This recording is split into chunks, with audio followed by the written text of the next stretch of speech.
Relacionamentos são difíceis e às vezes até um pouco confusos. Será que eles valem a pena mesmo? Você já parou para pensar que às vezes o problema dos relacionamentos não vai ser só os outros? E se eu te disser que essa confusão toda que estão os seus relacionamentos é exatamente o cenário que Deus espera para trabalhar o seu coração? Se você já se frustrou com gente, talvez esse livro seja exatamente para você. Hoje eu quero te apresentar um livro que pode te ajudar a enxergar os relacionamentos de forma bíblica, prática e que glorifique a Deus. E aí, pessoal, tudo bem? Estou aqui de volta, como prometido, e hoje eu quero apresentar para vocês um livro que não vai contar uma história, mas ele vai fazer a gente pensar um pouquinho. Eu não tenho ele físico, eu li ele no Kindle, então vou mostrar ele aqui para vocês. E a gente vai falar um pouquinho hoje sobre esse livro do Timothy Lane e do Paul Tripp, que chama Relacionamentos, uma confusão que vale a pena. Esse livro, ele foi indicado pelos pastores da minha igreja para a gente trabalhar nesse ano de 2025, eles estão trabalhando junto com a liderança. O tema relacionamentos, mais precisamente relacionamentos que transformam vidas. No primeiro treinamento desse ano que a gente teve junto com os nossos pastores, trouxeram esse livro e eles prepararam todo o material do nosso treinamento no começo do ano com base nesse livro. Então, eu me propus fazer a leitura do livro, até para me aprofundar um pouco mais naquilo que a gente está aprendendo na igreja sobre relacionamentos, para que isso faça diferença na nossa prática junto aos nossos irmãos dentro da nossa comunidade lá na igreja. Esse livro ele é escrito numa parceria do Timothy Lane e o Paul Tripp.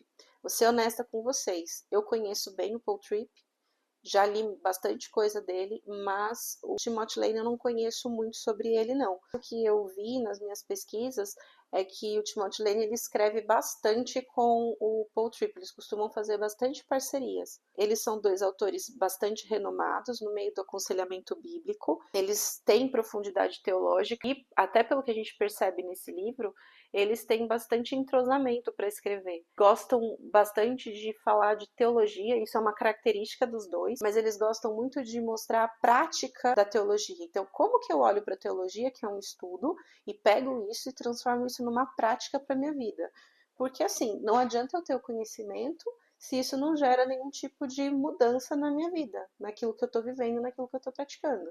Então, essa é a proposta dos dois. Vou contar um pouquinho para vocês do que eu sei do Paul Tripp. Então, Paul Tripp nasceu em Ohio, em 1950. Ele foi criado num lar cristão.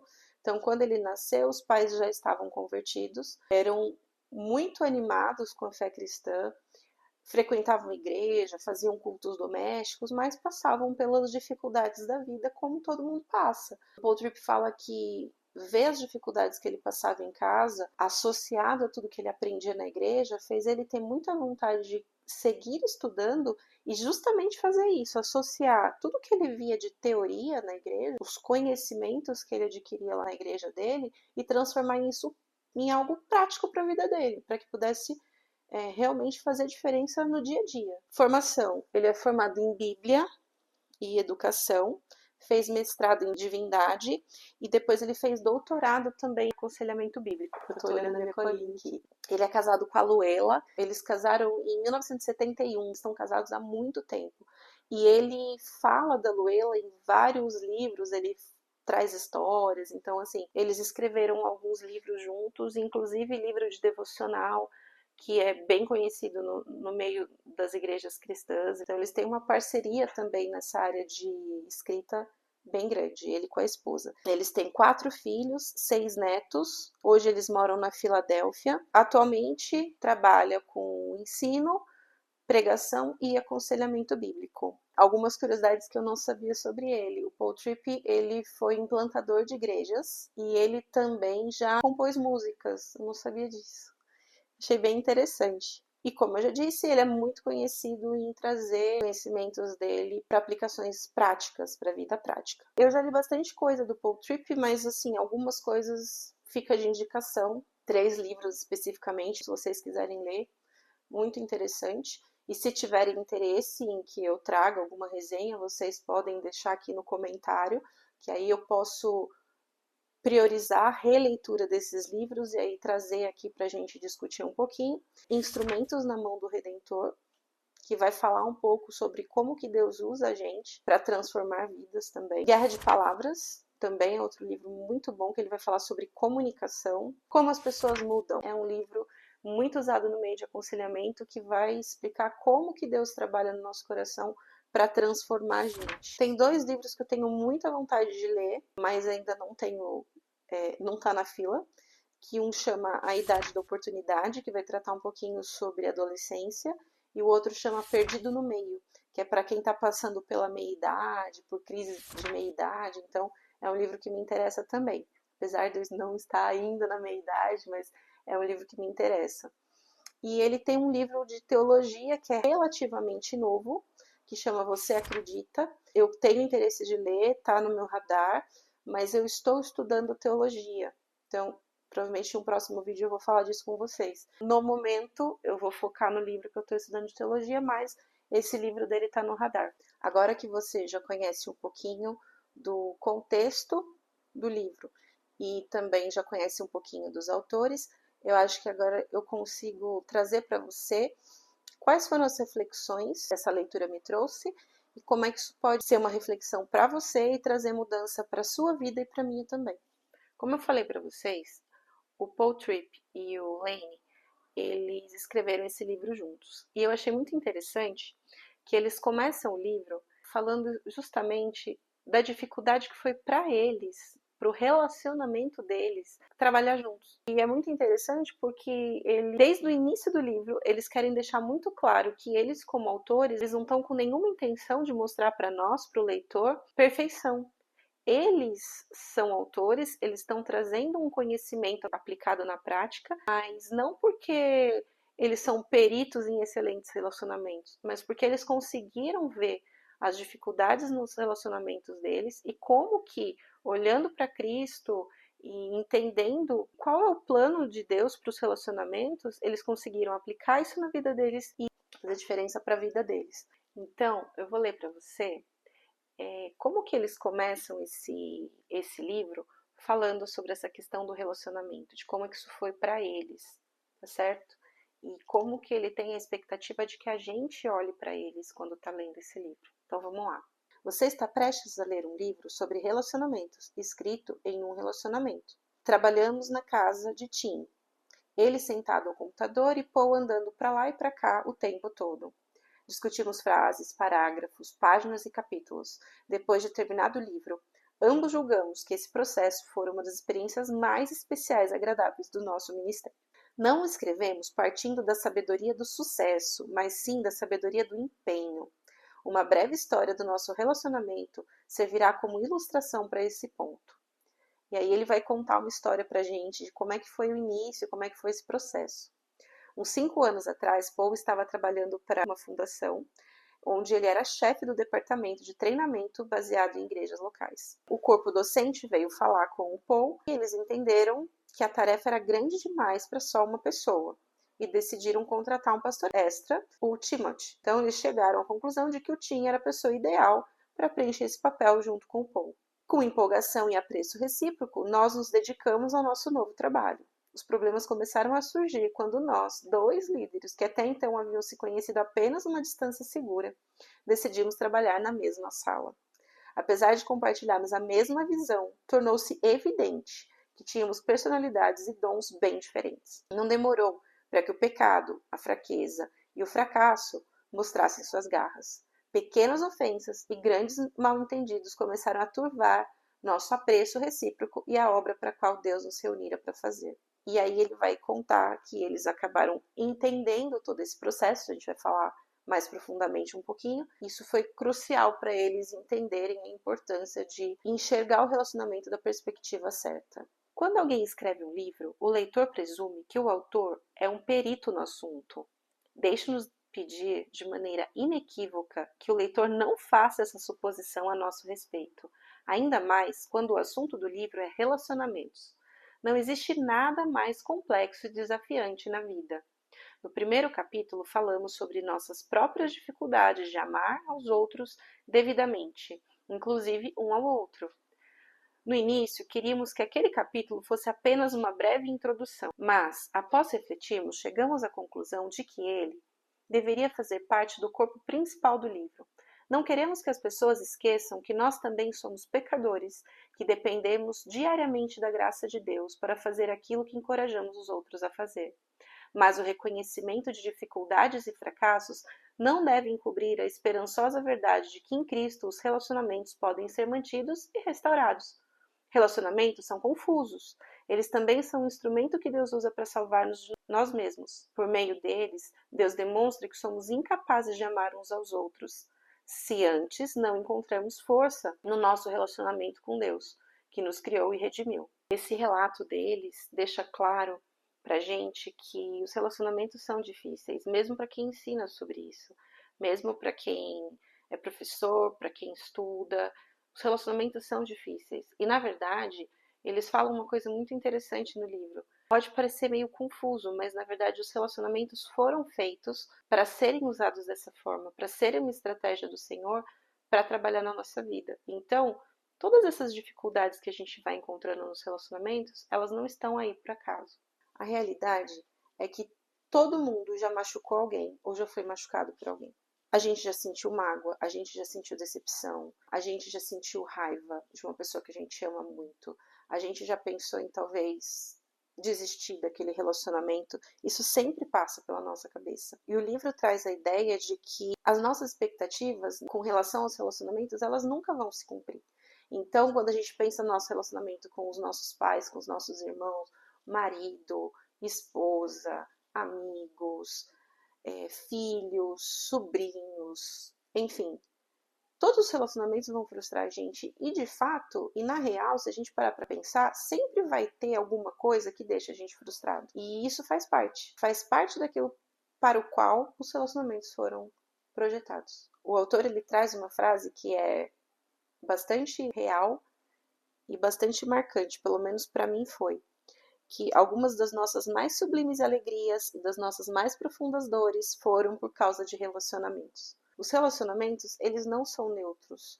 A gente não pode nunca entrar num relacionamento achando que o relacionamento é neutro, que ele não vai interferir na minha forma de viver, na vida que eu vivo, e que ele também não vai interferir na forma como eu penso. É uma reflexão muito importante que eles trazem no livro.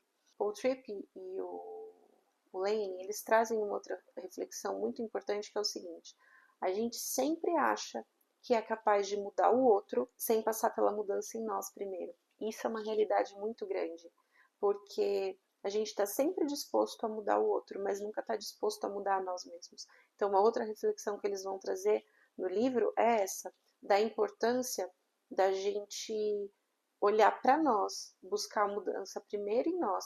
E aí isso pode, se for o caso, proporcionar a possibilidade de mudança no outro, mas o objetivo sempre tem que ser a mudança a partir de nós. Esses são alguns pontos principais que eles trazem no livro. Para mim, a parte principal, Deus usa as dores e as alegrias dos relacionamentos como ferramenta para lembrar a gente da necessidade que a gente tem de redenção e que o único relacionamento perfeito que a gente tem é o relacionamento com Cristo. E aqui eu quero lembrar que se você está assistindo esse vídeo e você não tem uma perspectiva da vida e do mundo cristã, se você não tem uma cosmovisão cristã, talvez tenha coisa que eu vou dizer aqui que não vai fazer muito sentido para você. E aí, se em algum momento você quiser, a gente pode conversar um pouquinho mais sobre isso. Pode deixar comentários aqui embaixo, tá certo?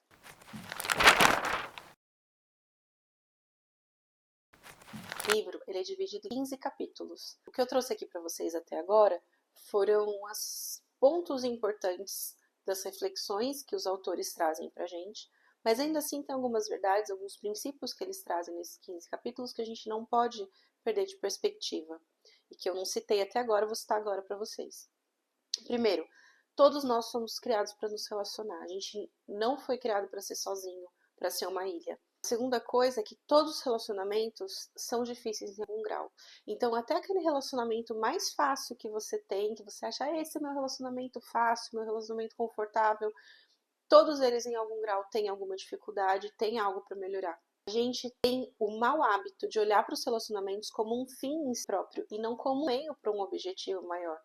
E quando a gente olha para o relacionamento dessa forma, a gente vai falhar, porque a gente coloca nas pessoas expectativas às quais elas não têm condição de corresponder. As expectativas que a gente põe nas pessoas, a gente deveria estar colocando no nosso relacionamento com Cristo. E quando a gente coloca essas expectativas nas pessoas, as pessoas vão frustrar as nossas expectativas. E isso vai gerar problema nos relacionamentos.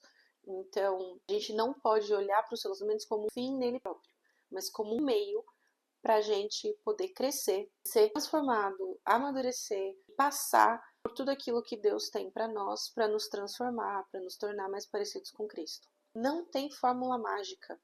Todos os relacionamentos têm problemas. Não existe relacionamento sem problema.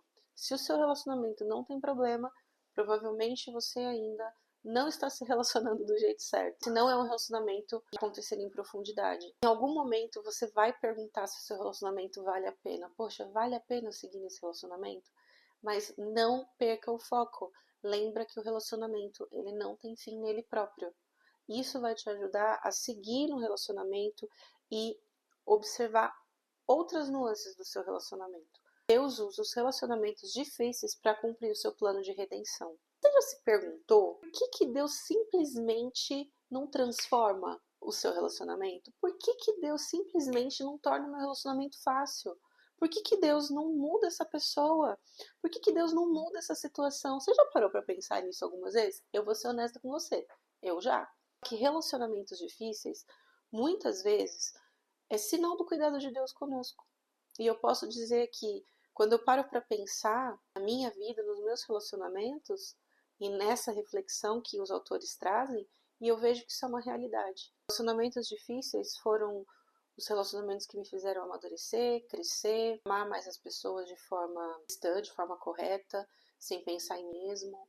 A gente não pode perder a perspectiva de Deus no meio dos relacionamentos. Uma das coisas que os autores citam no livro é que o que acontece em meio à confusão dos relacionamentos é que o nosso coração é revelado, as nossas fraquezas são expostas, a gente começa a chegar nos nossos limites. Só que quando isso acontece, a gente precisa procurar a ajuda de Deus. E a gente tem o hábito de, quando a gente está em meio a relacionamentos fáceis, coisas fáceis, a gente esquece de Deus. Então, a gente não pode perder a perspectiva do relacionamento. Eu falei isso algumas vezes, não vou repetir, mas o relacionamento, ele não tem um fim mesmo. É isso que os autores vão ensinar pra gente. O real problema dos relacionamentos acontece, de fato, e aí eu acho que é onde o Paul Tripp e o Lane, na minha humilde opinião, foram assim no âmago do problema, quando a gente coloca os relacionamentos como fim em si mesmo, busca a expectativa nas pessoas com que a gente está se relacionando, busca nos outros aquilo que só Deus pode dar pra gente. E pode parar pra pensar, é batata. Todas as vezes que a gente tem problemas nos nossos relacionamentos, é que a gente está colocando a expectativa que devia estar em Deus na pessoa com quem a gente está se relacionando. Isso vai gerar frustração, isso vai gerar conflito, quebra vínculo, quebra muitas vezes o relacionamento em si. Porque nenhuma pessoa consegue sustentar o peso de atender às nossas expectativas. Então, a gente não pode colocar as pessoas no centro, mas Deus no centro. Quando a gente inverte essa ordem, é onde vai começar os conflitos no relacionamento. Como eles colocaram, ninguém aguenta o peso de corresponder às expectativas dos outros. Por isso que eles mostram pra gente nesse livro que o nosso coração é um campo de batalha para os relacionamentos. Quando algo que não seja Deus está governando o nosso coração, inevitavelmente a gente vai ter problema e os vínculos vão ser quebrados. Mais uma vez, só falo dele aqui, né? Mas eu não podia deixar de trazer uma citação que o Paul Tripp e o Lane trouxeram de C.S. Lewis no livro, e que eu acho que serve para fechar com chave de ouro tudo isso que eles trouxeram até aqui. A citação do C.S. Lewis é a seguinte: quando você coloca as coisas importantes em primeiro lugar, as que vêm em segundo lugar não vão ser diminuídas, mas sim aumentadas. Espero que todas essas reflexões sobre relacionamento tenham servido para você, tenham te trazido a pensar um pouquinho sobre os seus relacionamentos, como você tem lidado com eles. Espero que você fique interessado em ler esse livrinho maravilhoso. É pequeno, curtinho, mas ele é bastante profundo e bastante prático para as nossas vidas. e que você então se interesse em fazer essa leitura e buscar aplicar isso na sua vida. Se você gostou, vou te pedir para ajudar o canal curtindo, se você puder, e achar que conhece alguém que pode gostar desse conteúdo, pode querer também fazer essa reflexão, como a gente fez aqui, compartilha também com essa pessoa o vídeo. Se você não está inscrito no canal, por favor, se inscreve no canal e a gente se vê na próxima semana com mais um vídeo. Muito obrigada por ter assistido até aqui. Um beijo. Tchau, tchau.